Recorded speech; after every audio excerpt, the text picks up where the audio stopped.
গতকাল মাননীয় প্রধানমন্ত্রী বঙ্গবন্ধু তনয়া দেশরত্ন শেখ হাসিনার একটা বক্তব্য শুনছিলাম। তিনি সেখানে বলতেছেন, সামনের সকল স্থানীয় নির্বাচনে আওয়ামী লীগ অংশগ্রহণ করবে। অর্থাৎ বর্তমান যেই সরকার তারা অলরেডি প্রচেষ্টা চালাচ্ছে খুব দ্রুততার সাথে স্থানীয় সরকার যে নির্বাচনগুলো আছে, অর্থাৎ উপজেলা পরিষদের চেয়ারম্যান, মেয়র, কাউন্সিলর, ইউনিয়ন পরিষদ, অর্থাৎ স্থানীয় সরকার যতগুলা নির্বাচন হয় প্রত্যেকটা নির্বাচন তারা দেবে, কারণ তাদের লোকজন সেট আপ করতে হবে। এই ধরনের একটা কথা মাননীয় স্বরাষ্ট্রমন্ত্রী সাহেব সালাউদ্দিন সাহেব তিনি বলেছেন।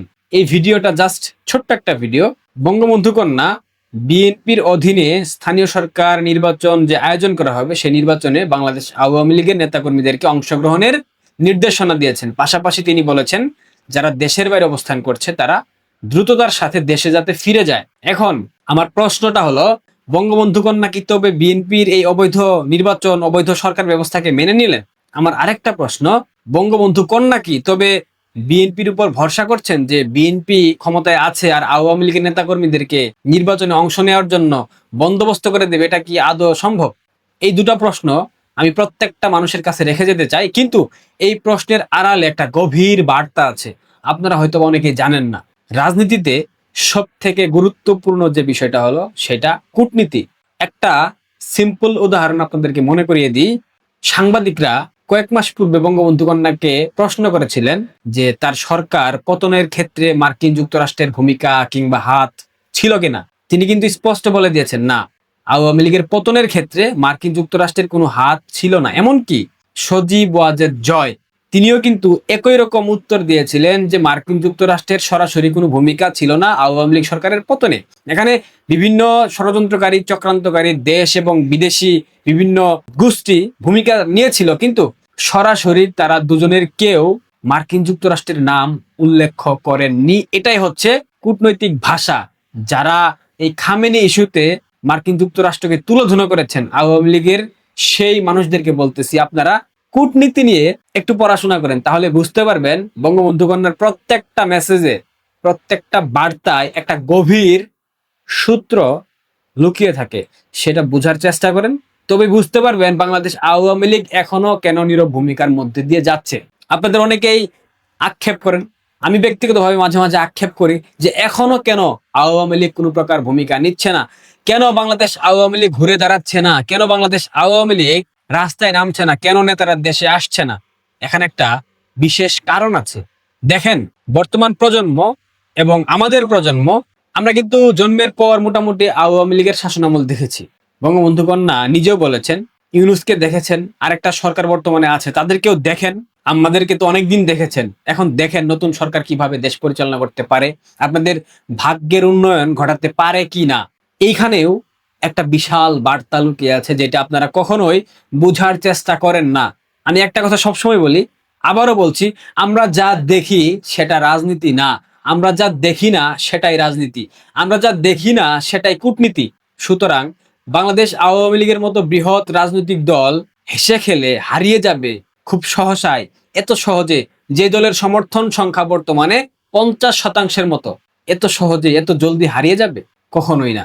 বাংলাদেশ আওয়ামী লীগ ঘুরে দাঁড়াবে। এখানে বিএনপি কেউ প্রয়োজন নেই, জামাত কেউ প্রয়োজন নেই, কাউকেই প্রয়োজন নেই। বাংলাদেশ আওয়ামী লীগ গণমানুষের দল, জনমানুষের দল, মেহনতি মানুষের দল, কৃষক, শ্রমিক, জনতার দল, শিক্ষার্থীদের দল, প্রত্যেকটা সেক্টরের মানুষের দল। এই দলে আমলা থেকে শুরু করে একদম মুচি নিচু জাতের যারা মেথর, তারাও বাংলাদেশ আওয়ামী লীগের সমর্থক। সুতরাং এই দলকে, এই আদর্শকে, এই অনুভূতিকে হত্যা করা পৃথিবীর কোন শক্তির পক্ষে সম্ভব না। হোক সেটা ডিপ স্টেট, হোক সেটা তুর্কি, হোক সেটা পাকিস্তান, হোক সেটা হোয়াটএভার যেই দেশই হোক না কেন।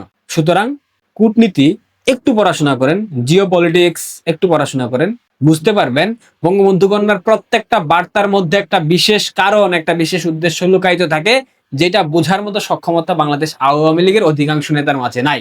আওয়ামী লীগের হতাশাগ্রস্ত তৃণমূল যারা আছেন, আমি তাদের উদ্দেশ্যে একটা বার্তা দিতে চাই, আপনারা ধৈর্য ধরেন। 18-19 মাস আপনারা ধৈর্য ধরেছেন, আপনারা দলটাকে প্রাসঙ্গিক বানিয়ে রেখেছেন, রাজপথে লড়াই করতেছেন, সংগ্রাম অব্যাহত রেখেছেন। সামাজিক যোগাযোগ মাধ্যমে আওয়ামী লীগের যেই উপস্থিতি, বিশেষ করে তৃণমূল যারা গত 15 বছর রুটি মাখন হালুয়া খেতে পারেন নাই, তারাই এই সময়টায় দলকে টিকিয়ে রেখেছেন। অনলাইনে আপনাদের সরব উপস্থিতি আমাদেরকে আশা দিচ্ছে, প্রাণের সঞ্চার খুঁজে পাচ্ছি। সুতরাং হতাশাগ্রস্ত হবার কিছু নেই।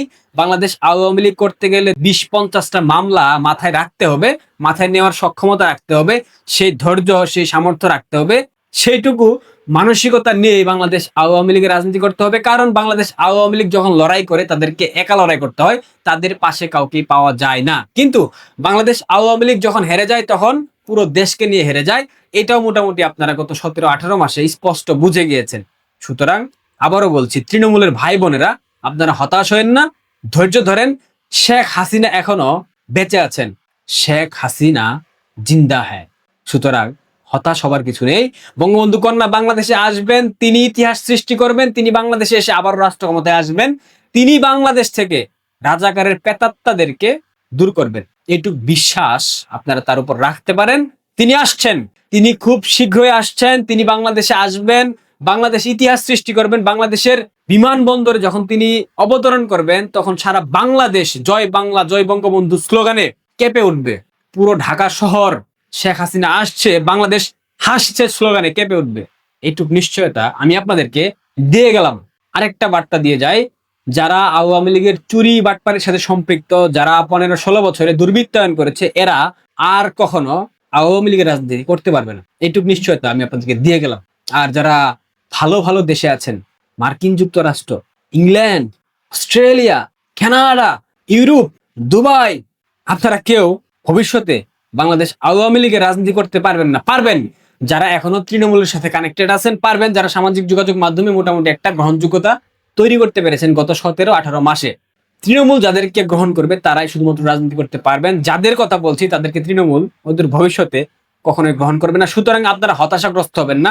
তৃণমূলের ভাই বোনেরা, আমি বিপ্লব হাসান আপনাদের সাথে ছিলাম, আছি, থাকবো। যাই হোক না কেন, আমি আপনাদেরকে কখনো মিথ্যা আশ্বাস দিই না। আমি যে কথা বললাম প্রত্যেকটা সত্য, এবং এটার প্রতিফলন অল্প কিছুদিনের মধ্যে আপনারা দেখতে পারবেন। সুস্থ থাকবেন, পারলে ভিডিওটা অনেক অনেক শেয়ার করবেন। ধন্যবাদ।